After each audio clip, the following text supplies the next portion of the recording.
Hello, my name is Victoria, and today, as a continuation of my hot take, I'm going to talk to you about the Cardi B Twerk Shop Christmas campaign from 2019. It was a multi-million-dollar campaign by Pepsi. Regarding the vocabulary and the function of language in this advert, Cardi B is a really famous rapper, and she has been known for her noises that she makes. So on Jimmy Kimmel Live, he actually made her repeat those noises. So one of them is okay. And she actually repeats this in the Pepsi ad, which I think is quite endearing to audiences because she is known for that. Also, some of the things that they say is, here comes Cardi B, she's going to make it rain, which is very similar and harks back to the beginning of her career where she was a stripper, and she's very vocal about that. And one of the things that they talk about in strip clubs is making it rain. So they're incorporating that make it rain language, that hip hop language, into the ad campaign. So this ad is a very targeted ad. I first saw it on Instagram because I'm really into hip hop music and Cardi B often comes up on my feed. And when I saw it with the book and the narration, it's really quite unique. Also the use of emojis, which are quite the craze at the moment. So the characters in the book are emoji-esque. The presence of the writer and the narrator brings the past and the present together. It's a little bit like the traditional Christmas movie you might hear. The narrator is very similar to that, so it's very familiar for the audience and draws them in. And then the subject matter, which is Cardi B, and then the emojis brings it into the hip-hop lifestyle culture that Cardi B represents.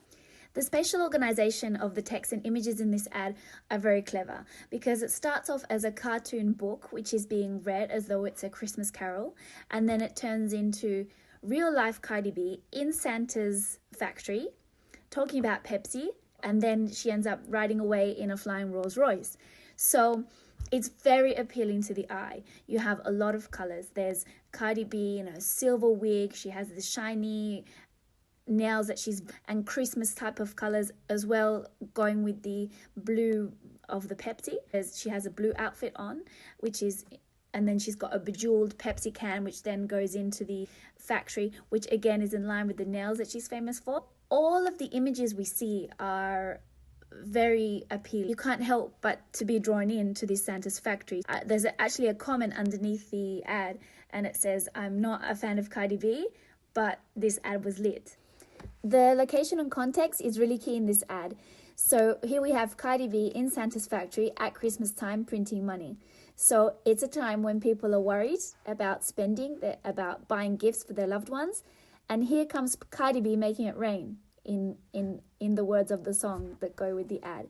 So it's offering an icon in society, especially American society, that is offering a solution at Christmas time. So very important to have Cardi B in Santa's factory telling you that Pepsi can solve all your problems.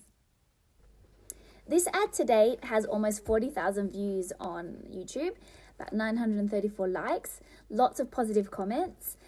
So it's definitely newsworthy. And on Instagram, I believe it had even more. I think it went viral as well. And that was only the book.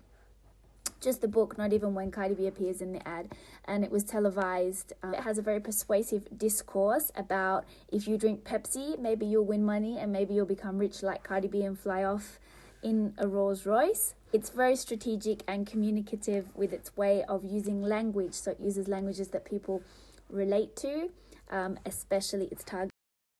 I think it was definitely a success and it spoke to a lot of people. Some of the problematic assumptions that this ad makes about the viewer is that we are all only seeking money, because it says, what's better than money? All that they want is money. You don't really want a gift, you just want it to be printed money. So it's appealing to the general American public who might drink Pepsi, who are aspiring to be like somebody like Cardi B, who is very rich and successful and who hasn't had to do it in a traditional way by going to university or becoming a doctor, but she's a rapper and she's able to almost print money, which is what she's doing at the Santa's factory. So that is the assumption, that the audience is aspiring to wealth. Also, as it's a twerk shop, this is a phenomenon that's been going on for a few years now, since the Wrecking Ball escapade of Miley Cyrus. So now Cardi B has made it famous, and actually in the ad she teaches someone how to twerk. So immediately that it's Cardi B's twerk shop garners interest from the audience. So it's definitely framed towards people who are into hip-hop culture. There was an article by the New York Times, and the headline was, "Nothing says tradition like Cardi B's twerk shop." So that's from the New York Times. I think it was definitely a success, and it spoke to a lot of people.